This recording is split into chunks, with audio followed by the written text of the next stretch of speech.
অনেকদিন ধরে সবজি বাগানটি এরকম পতিত পড়ে আছে। এই পতিত পড়ে থাকার কারণে কিছু করা হয় নাই। আসলে খরা, তারপর হচ্ছে বর্ষার সময় আমাদের এই বন দিয়ে আসা অনেক কষ্টকর হয়ে যায়। সেই জন্য অনেকদিন বন্ধ থাকার কারণে এরকম ঝোপঝাড় হয়ে গেছে। তো আবার সবজি লাগানোর প্রস্তুতি চলছে। এবার যে গ্রীষ্মকালীন যে সবজি সেগুলো লাগানোর চেষ্টা করব। দেখতে পাচ্ছেন একদম ঝোপঝাড়ে ভরে গেছে, গাছটা আছে সব ভরে গেছে। এদিকে এসো। লতা পাতায় একদম অবস্থা খুবই খারাপ এই এলাকার অবস্থা। এখানে যে গাছগুলো আছে সব, এই যে দেখছেন, এই যে বৃষ্টিতে আসার পরে গতবারে ঝড়ে এগুলো সব গাছ এগুলো নিয়ে পড়ছে। এগুলো আবার দাঁড় করানো হবে। হচ্ছে জাম গাছটা, এই জাম গাছটা নিয়ে পড়ছে, দাঁড় করাইতে পারে ওইদিকে সোজা করে। বৃষ্টি আসলে লাগবো, তোমার লাড়ি লাগবো না, ভাঙবে না। এই গাছ তোমার বেশি দিন টিকতো না, গোড়ায় যে অবস্থা।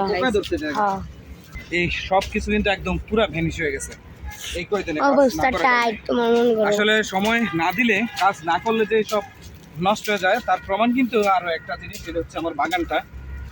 তার সময় না দেওয়ার কারণে। কিন্তু আপনারা জানেন যে আপনাদেরকে দেখিয়েছিলাম যে এই বাগান থেকে যে সকল সবজি লাগিয়েছিলাম, লাউ, তারপর হচ্ছে কুমড়ো, ধুন্দুল, পুঁই, এগুলো কিন্তু বেশ ভালোই ফলেছিল। তো এবার আবার চেষ্টা করছি যে সেগুলো লাগানোর জন্য। ভরে গেছে রে পুরাই। টান দে জনি, টান দে। এই ধর 26 ধর দাও এই সাইডগুলো পরিষ্কার করো। না কাটার দোকান নাই, ওটা ডাল কাটার দোকান আছে। খারাপ রান্তা কাটান দিস না। এই এনতানে কাটিস না বড়, ডাইরেক্ট জানতানে বাংছে হেনতানে কাট। ওইগুলো লোক বাংলা তো ওইটা দিয়ে না লেকাটা জান তিনটা ভাঙছে, ভেঙে গিয়া পরে আইছে। ইসরে ঘাটিয়া উড়াইতে আছে বেটা। তোর কাকিরা ভিডিও হইছে, ভিডিও আন্দাজে বাত আছে ভালোই। বাতাস খাইলে বাতাসের কারণে বাসে দেও না, ভিডিও চলতেছে।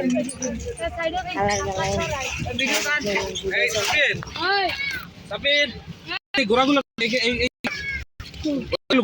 নিচে নিতে পারতি না, তুই নিতে দে গোড়াগুলো।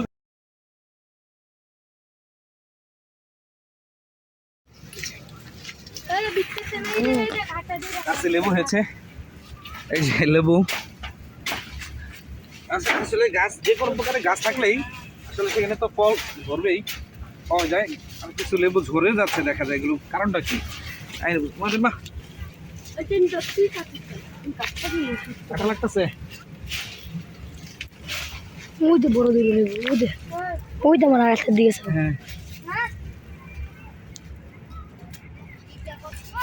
আর হচ্ছে মাটি সবগুলো মিক্স করে করা হচ্ছে, কারণ এখানে আমাদের সম্পূর্ণ জায়গাটা এখানে বালু দিয়ে ভরা।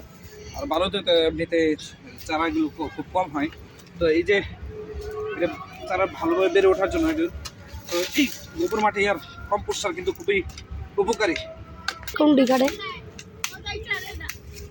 মরাটা কাট, সব নিচে থেকে কেটে ফেল। হ্যাঁ, নিচে থেকে কেটে ওই যে ওই পাশটা দিয়ে দাও।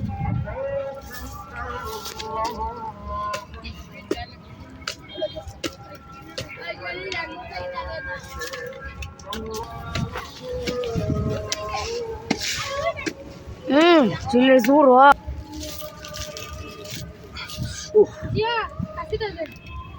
কাটছে।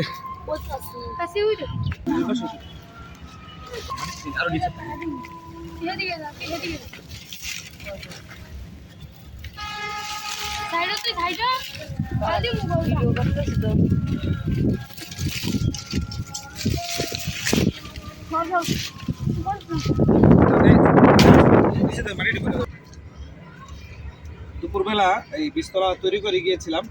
তো এখন বীজ লাগানোর চেষ্টা করছি। বীজ লাগাবো এখনই, যেহেতু বৃষ্টির সময়, মাঝে মাঝে বৃষ্টি হচ্ছে, তো এই সময়টাতেই বীজ লাগানো ভালো। এই সময় হচ্ছে বীজ লাগানোর উপযুক্ত সময়। তো আজকে আমি জালি বীজ লাগাচ্ছি। তো আপনাদের এখানে, আমাদের এখানে এটা জালি বা চাল কুমড়া বলে, জালি বলে আমাদের স্থানীয় ভাষায়।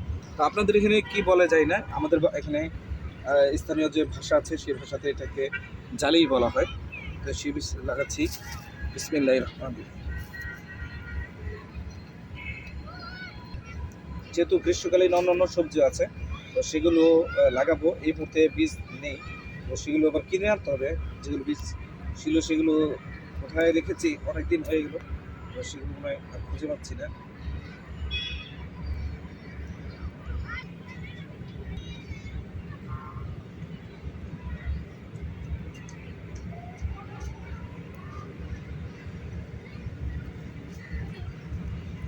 বেশ, বীজ লাগানো শেষ।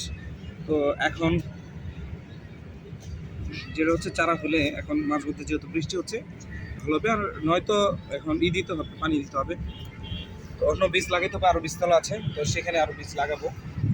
এবার চিন্তা ভাবনা আছে যে গ্রীষ্মকালীন যে সবজিগুলো আছে, তো সবগুলো সবজি আবার করার চেষ্টা করবো ইনশাল্লাহ।